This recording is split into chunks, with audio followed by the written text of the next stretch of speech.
Assalamualaikum warahmatullahi wabarakatuh. Yang saya hormati Bapak dosen pengampu mata kuliah Filsafat Pendidikan, yaitu Bapak Dr. Tirta Yogi Aulia. Di sini saya akan mempresentasikan tugas saya dengan judul Relasi Filsafat Pendidikan dengan Ilmu Pengetahuan. Langsung saja saya akan mempresentasikan pembahasan saya. Tentu saja jika berbicara tentang filsafat pendidikan, pembahasan yang pertama itu sudah pasti hakikat ilmu pengetahuan. Jadi dalam kajian filsafat ilmu, hakikat ilmu pengetahuan itu tidak bisa dipahami secara parsial saja, melainkan harus dianalisis melalui 3 landasan utama, yaitu ontologi, epistemologi, dan juga aksiologi. Jadi ketiga dimensi ini itu membentuk kerangka konseptual yang utuh dalam memahami struktur, kemudian memahami proses, dan juga memahami tujuan ilmu pengetahuan dalam kehidupan manusia.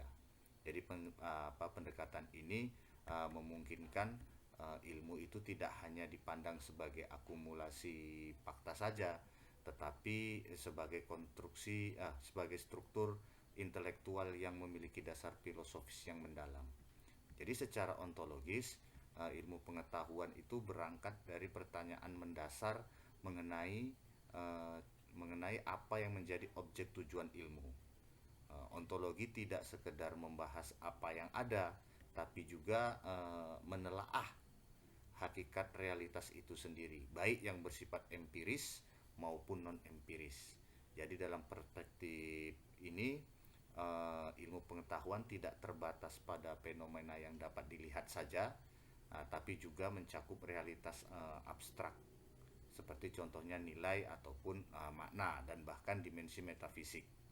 Jadi hal ini menunjukkan bahwa ilmu pengetahuan itu merupakan upaya sistematis manusia dalam memahami realitas secara menyeluruh, sehingga tidak terjebak pada reduksionisme empiris semata. Jadi dengan demikian, ontologi itu memberikan batasan sekaligus arah kemana perkembangan disiplin ilmu agar tetap relevan dengan kompleksitas realitas yang dikaji. Selanjutnya, apabila dilihat dari dimensi epistemologi. Dimensi epistemologi ini berkaitan dengan bagaimana pengetahuan diperoleh, bagaimana pengetahuan dipalidasi, bagaimana pengetahuan itu dikembangkan.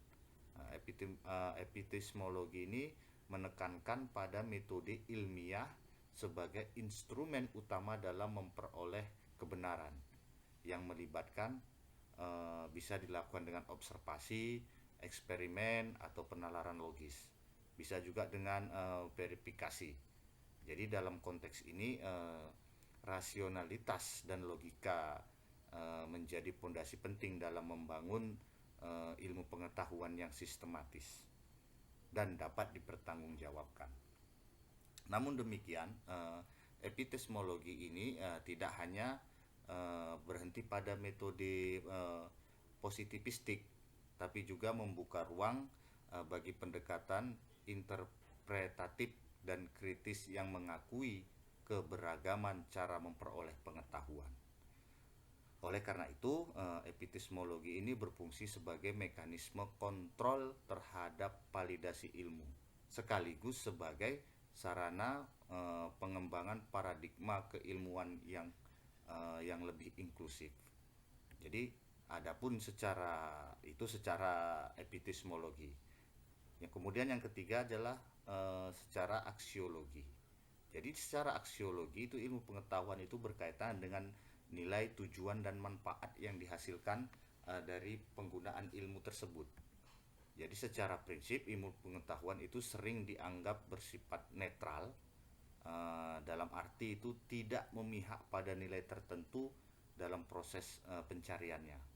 Namun dalam prakteknya penggunaan ilmu pengetahuan itu sangat dipengaruhi oleh nilai-nilai moral, nilai-nilai sosial, kemudian nilai-nilai budaya yang dianut oleh manusia. Jadi dengan kata lain, ilmu pengetahuan itu tidak pernah benar-benar bebas dari apa ya, tidak pernah benar-benar bebas dari nilai, karena selalu berada dalam konteks kepentingan manusia. Oleh sebab itu, dimensi aksiologi itu menjadi penting untuk memastikan bahwa ilmu pengetahuan itu digunakan untuk kemaslahatan, bukan sebaliknya menjadi alat alat destruktif. Jadi dalam perspektif pendidikan, pemahaman terhadap tiga dimensi ini itu menjadi sangat krusial. Ontologi itu memberikan arah tentang apa yang perlu diajarkan, epistemologi itu menentukan bagaimana proses pembelajaran berlangsung, dan aksiologi itu menegaskan untuk apa ilmu tersebut digunakan. Integrasi ketiga aspek ini itu akan menghasilkan sistem pendidikan yang tidak hanya berorientasi pada transfer pengetahuan, tetapi juga pada pembentukan kesadaran kritik dan tanggung jawab seseorang. Jadi dengan demikian, hakikat ilmu pengetahuan tidak hanya bersifat teoritis, tetapi juga memiliki implikasi praktis yang signifikan dalam membangun peradaban yang beradab dalam dan berkelanjutan. Mungkin itu saja yang bisa saya presentasikan. Lebih dan kurang saya mohon maaf. Wabillahi taufik wal hidayah. Assalamualaikum warahmatullahi wabarakatuh.